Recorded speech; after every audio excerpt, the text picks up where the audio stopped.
Di balik kokohnya dinding bata merah tanpa plester yang menjadi ciri khas kawasan Kasepuhan, tersimpan jejak panjang penyebaran Islam di tanah Cirebon. Masjid Agung Sang Cipta Rasa berdiri bukan hanya sebagai tempat bersujud, melainkan sebagai ruang pertemuan antara budaya, dakwah, dan tradisi yang tetap terjaga hingga saat ini. Salah satu warisan yang paling ikonik adalah azan pitu, sebuah tradisi unik di mana seruan azan dikumandangkan oleh 7 muazin sekaligus setiap pelaksanaan salat Jumat. Terletak di Jalan Kasepuhan, Kecamatan Lemah Wungkuk, masjid ini menyandang status sebagai salah satu rumah ibadah tertua di Indonesia. Arsitekturnya menjadi bukti nyata strategi dakwah Wali Songo yang inklusif, memadukan unsur Islam dengan sentuhan Jawa serta Hindu-Buddha untuk merangkul kearifan lokal. Menyusuri bagian dalamnya, pengunjung akan disambut oleh mihrab kuno yang anggun dengan ukiran bata yang detail. Di sana, nuansa masa lalu bersanding dengan fasilitas modern seperti pendingin udara dan sajadah yang tertata rapi. Sebuah jam kayu besar di sisi kiri ruangan menambah kesan historis, sementara konstruksi kayu soko guru tetap berdiri perkasa menopang atap masjid. Di bawah lampu gantung kristal yang mewah, jemaah kerap terlihat khusyuk mengikuti kegiatan keagamaan di atas karpet hijau yang menyejukkan. Suasana serupa juga tampak di area serambi, tempat para jemaah beristirahat di sela waktu ibadah. Deretan rak kitab dan papan penanda batas suci menjadi pemandangan sehari-hari, berpadu dengan dinding bata merah luar bangunan yang senada dengan arsitektur keraton di sekitarnya.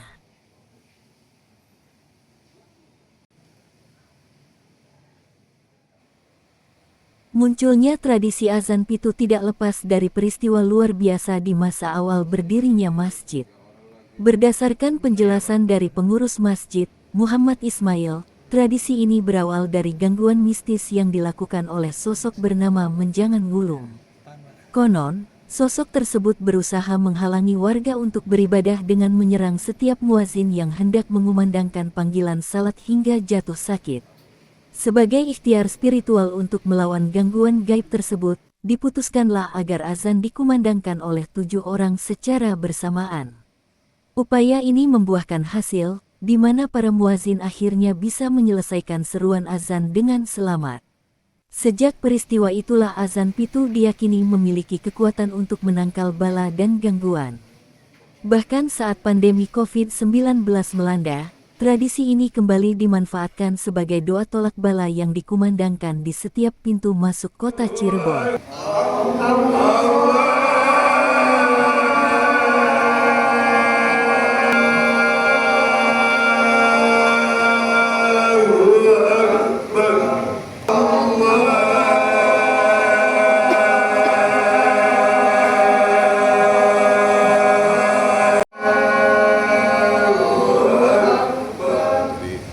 Sejarah adzan 7, itu adzan 7 adalah satu adzan yang memang tidak biasa, ya, tidak biasa di masjid-masjid pada umumnya, karena biasanya adzan itu hanya 1 orang, tapi di Masjid Agung Sang Cipta Rasa itu ada 7 orang muadzin, dan itu ada di sholat Jumat.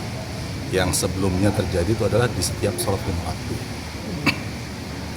Jadi adzan 7 itu ada terkait dengan kondisi luar biasa yang terjadi saat masjid ini awal dibangun. Jadi ada satu kelompok masyarakat yang tidak suka dengan ramainya Masjid Agung Sang Cipta Rasa karena mereka tidak tahu kondisi sebuah bangunan baru ini, namanya masjid, dan kemudian setiap hari ternyata ramai dikunjungi orang. Ya, setiap hari ramai dikunjungi orang. Kemudian banyak orang-orang di sekitar masjid yang masih non-muslim datang, mereka mencari tahu ini bangunan apa sebetulnya, kok setiap hari ramai dikunjungi orang. Pagi buta orang masih pada tidur, mereka sudah datang ke masjid. Siang lagi capek-capeknya kerja, orang datang ke masjid. Nah, sore harinya secapeknya kerja, selepas kerja mereka datang ke masjid juga. Malamnya pun masih datang juga ke masjid. Akhirnya orang-orang non-muslim itu datang ke masjid ini. Nah, ketika datang melihat pintunya ternyata banyak, ada 9. Jadi selain simbol 9 wali, ternyata juga simbol keterbukaan. Jadi masjid ini open untuk siapapun. Nah, ketika mereka datang ke masjid, ternyata boleh masuk. Ya, kita boleh masuk. Begitu mereka masuk ke dalam masjid, yang lebih kaget lagi karena di dalam masjid ini banyak ornamen-ornamen yang memang identik dengan agama mereka. Ada simbol agama Buddha, ada simbol agama Hindu. Sehingga ketika mereka masuk, mereka tidak merasa asing di bangunan ini, di ruangan ini. Akhirnya mereka merasa humi, merasa betah, merasa nyaman dan mau untuk berlama-lama di dalam masjid. Mereka sudah betah nongkrong di masjid ini. Nah, dari situlah para wali menyampaikan dakwahnya. Nah, dari situ banyak karena pikiran mereka sudah tenang, merasa nyaman, terbukalah pikiran mereka. Karena pikiran mereka terbuka, akhirnya mudah untuk bisa menerima kebenaran. Akhirnya banyak orang-orang yang datang ke masjid ini, yang non-muslim itu berikrar masuk Islam. Nah, kondisi ini tidak disukai oleh tokoh non-muslim yang bernama Menjangan Wulung. Menjangan Wulung itu selain tidak suka dengan ramainya masjid, ditambah lagi dengan banyaknya jemaat yang banyak masuk Islam. Nah, akhirnya si Menjangan Wulung ini juga mencari tahu nih apa yang menjadi penyebab banyak orang datang berbondong-bondong ke masjid.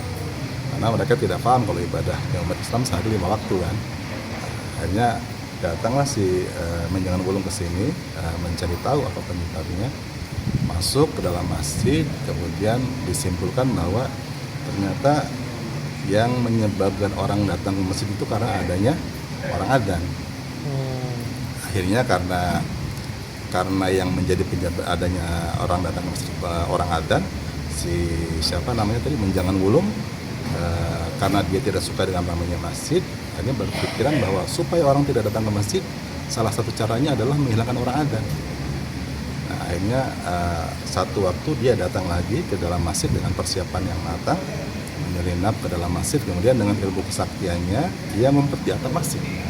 Dulu di masjid ini ada namanya memolo. Memolo itu kubah kecil yang terbuat dari tembikar, dari bahan tanah liat yang diukir ya. Ngumpet di situ, kemudian ketika masuk waktu sholat, ada muadzin mau mengumandangkan adzan. Si Menjangan Wulung tadi melancarkan ilmu sihirnya, menghantam si muadzin tadi. Sampai akhirnya si muadzin tidak bisa melanjutkan adzan. Kemudian digantilah oleh muadzin lain karena sakit tadi. Terus begitu diganti muadzin lain, diserang sama Menjangan Wulung lagi sama sihirnya. Sakit lagi, tidak bisa lanjutkan, diganti lagi. Sampai akhirnya kan para sesepuh bingung, ini ada apa ini sebenarnya. Nah, kemudian para sesepuh bermunajat, minta petunjuk sama Allah. Setelah itu didapatkanlah petunjuk supaya adanya tidak sendiri. Nah, ketika ada petunjuk seperti itu, akhirnya adanya dicoba dengan 2 orang muadzin. Ternyata dengan 2 orang muadzin pun sama kondisinya. 2 orang tadi tidak bisa melanjutkan adzan karena sakit, diserang oleh sihirnya Menjangan Wulung. Terus ditambah lagi jadi 3 orang, 4 orang, sampai 6 orang, semua sama tidak bisa melanjutkan adzan sampai dengan selesai. Nah, begitu adzan ini, si muadzin ini ditambah menjadi 7 orang, alhamdulillah 7 orang ini bisa adzan sampai dengan selesai. Nah, begitu selesai adzan, dari tempat bersembunyinya Menjangan Wulung di atap itu ada suara ledakan yang cukup keras yang menyebabkan memolo tadi terpental jauh konon sampai ke Banten. Sementara si Menjangan Wulung yang ngumpet di dalam memolonya terpental sampai ke Indramayu. Di Indramayu di sana terbakar, berubah menjadi labu hitam. Nah, ketika ditempat oleh masyarakat, labu hitam ini kemudian dikonsumsi, ternyata beracun, akhirnya dimusnahkan. Sampai ketika dirasa kondisinya sudah mulai kondusif, sudah mulai aman, akhirnya para sesepuh bermusyawarah.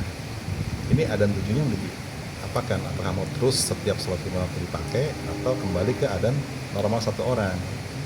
Nah, akhirnya hasil musyawarah diputuskan untuk sholat 5 waktu adanya kembali ke 1 orang muadzin.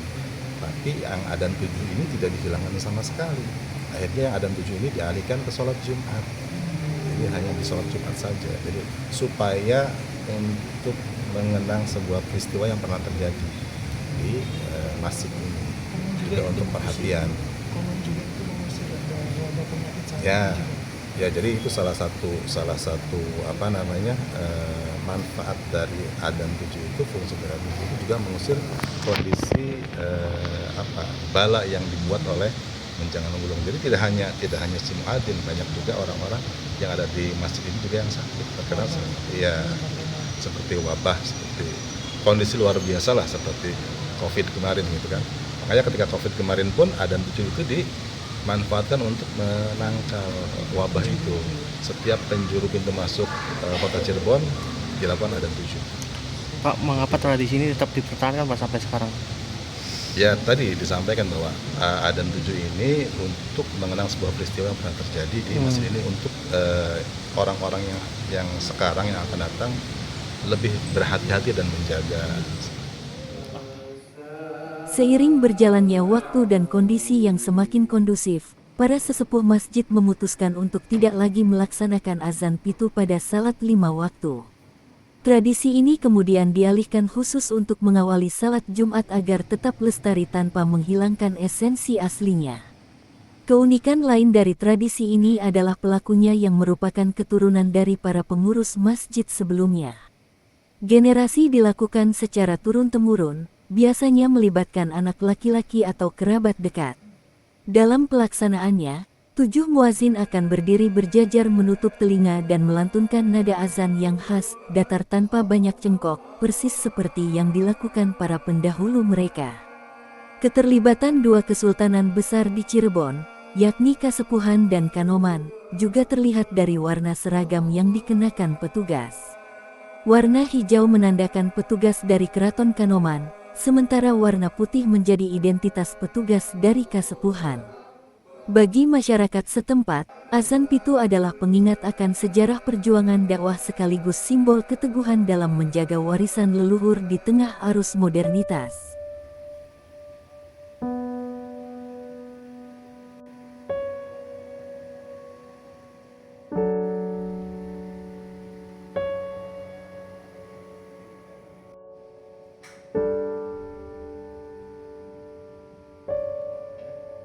Cambul ngajak ke jempol lagi.